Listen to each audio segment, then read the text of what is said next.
বিএনপির প্রতিষ্ঠাতা শহীদ রাষ্ট্রপতি জিয়াউর রহমানের ৯০তম জন্মবার্ষিকী। দিনটি স্মরণে সোমবার সকাল থেকেই তার সমাধিতে ভিড় করেন বিএনপির নেতাকর্মীরা।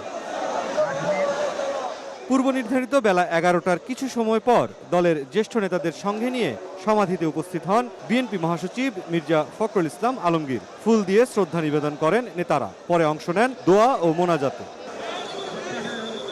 সাংবাদিকদের সঙ্গে আলাপে দলের প্রতিষ্ঠাতার জন্মদিনে উদার গণতান্ত্রিক বাংলাদেশ গড়তে শপথ নেয়ার কথা জানান বিএনপি মহাসচিব। শপথের মধ্য দিয়ে বাংলাদেশ জাতীয়তাবাদী দল ও সমস্ত অঙ্গ সংগঠন বাংলাদেশে শহীদ জিয়ার যে আদর্শ, সে আদর্শকে এখানে বাস্তবায়িত করবে। এক প্রশ্নের জবাবে সফল নির্বাচন আয়োজনে কমিশনের প্রতি বিএনপির আস্থার কথাও জানান মির্জা ফখরুল। আমরা এখন পর্যন্ত নির্বাচন কমিশনকে দেখেছি যে মোটামুটিভাবে তারা যোগ্যতার সঙ্গেই কাজ করছে।